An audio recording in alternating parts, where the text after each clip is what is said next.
Olá pessoal, sejam bem-vindos ao Dó de Engenharia. O conteúdo de hoje a gente vai dar continuidade aqui ao nosso curso de diagramas. A gente vai resolver essa viga, que é uma viga relativamente simples, mas serve aí de parâmetro de base para exercício mais complexo. A gente vai começar iniciando pelo cálculo das reações de apoio, nesse caso aqui não é difícil. Vamos fazer uma seção aqui neste ponto, S1, e vamos achar aqui as equações de esforço cortante e momento fletor nesta seção para construir nossos diagramas.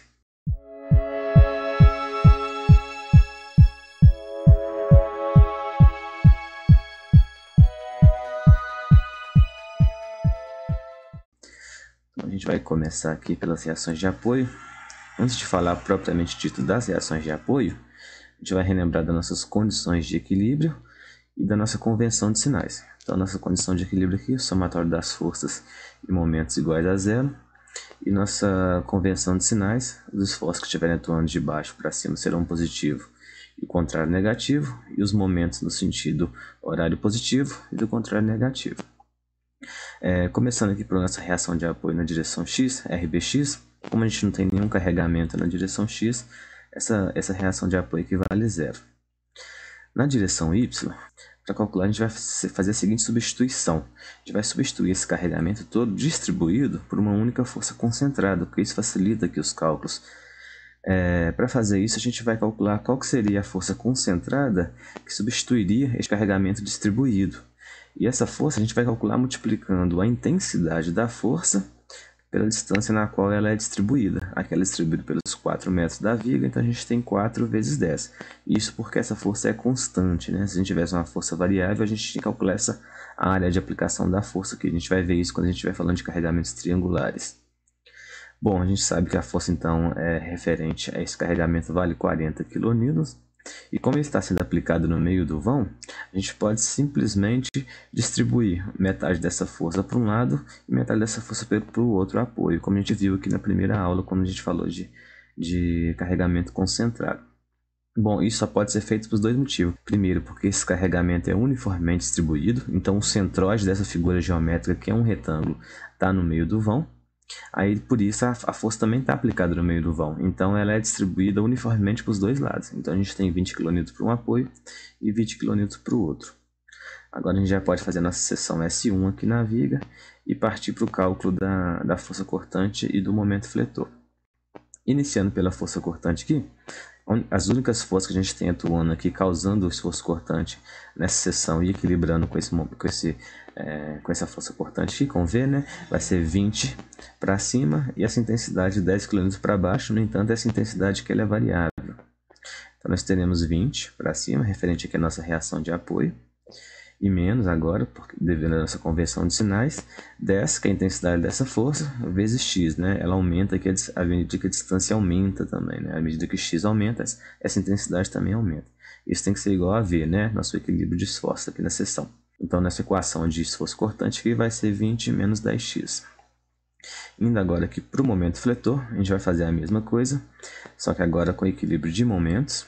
Então, o que a gente tem causando momento aqui nessa seção que a gente fez? A gente tem essa força de 20 kN e temos mais uma vez aqui essa força distribuída.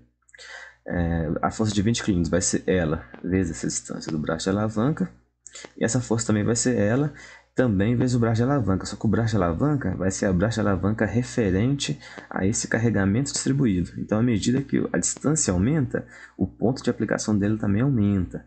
Então, como que vai ser isso? Começando aqui pela essa força de 20 kN, nós teremos 20 vezes x, o braço de alavanca.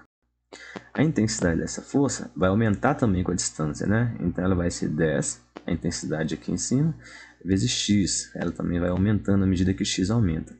E o ponto de aplicação, o braço de alavanca aqui até esse ponto de referência, vai ser no meio dessa peça geométrica, né? No meio desse retângulo. Só que à medida que x aumenta, esse retângulo também aumenta e esse braço de alavanca aumenta ligeiramente.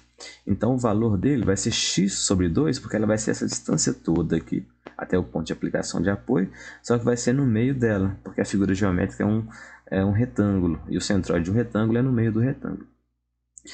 Então, mais uma vez, recapitulando aqui, então 20 vezes x, referente a essa força de reação de apoio, 10x, referente aqui à intensidade desse carregamento, e x sobre 2, o braço de alavanca aqui, até o ponto de consideração do momento. Isso tudo tem que ser igual a m, né? O momento aqui na seção.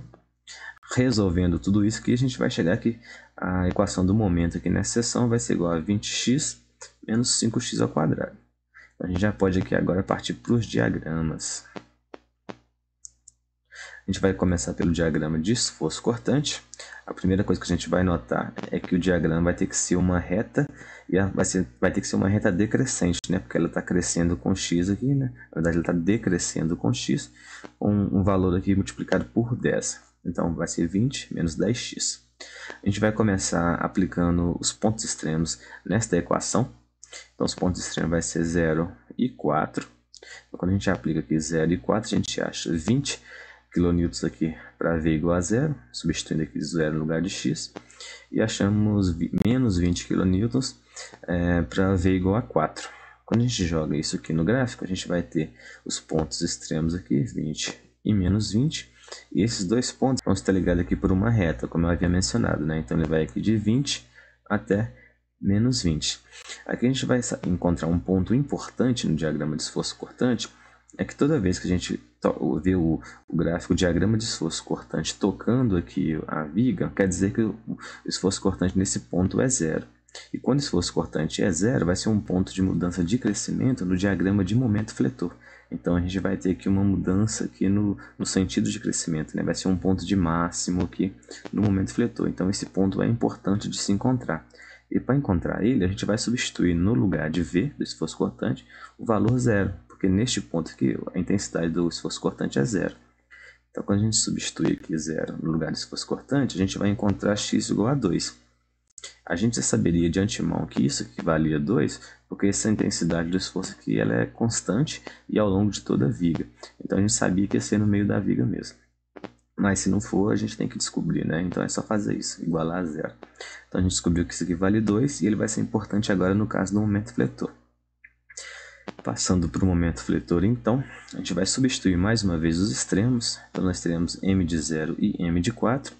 E vamos encontrar para os dois extremos 0 e 0, algo esperado também, né? O gráfico de momento fletor aqui no em cima do apoio, desse tipo de apoio, né? Apoio aqui de primeiro e segundo gênero, vale 0. Então nós temos 0 aqui e 0 aqui. Uma outra coisa que a gente vai observar é que isso aqui vai ser uma parábola, né? Aqui a gente tem um x ao quadrado e uma parábola com concavidade negativa, porque a gente tem um menos aqui, então ela vai estar virada para cima. Bom, então isso que a gente sabe que vai ter uma parábola, que ela vai estar virada para cima, e que o ponto de máximo dela vai ser no meio do vão, devido ao esforço cortante estar cruzando a viga aqui neste ponto, como eu mencionei lá. E a gente sabe que o valor aqui é de 2. Para calcular qual que é essa intensidade, a gente vai substituir justamente o 2 na equação aqui do momento fletor. Então a gente vai fazer aqui um m de 2, e quando a gente substituir em m de 2, a gente vai achar 20 kN. Então a intensidade aqui no meio do vão vale justamente 20 kN. Pronto, aqui a gente tem então nossos dois diagramas, de esforço cortante e de momento fletor. Neste caso também é um caso relativamente simples, e a gente vai ver na próxima aula uma equação geral para isso. Não vai precisar da gente fazer todo esse balanço de esforços toda vez que a gente tiver uma viga desse tipo. Bom, pessoal, espero que tenham gostado do conteúdo. Aguardo vocês para as próximas aulas. E até breve.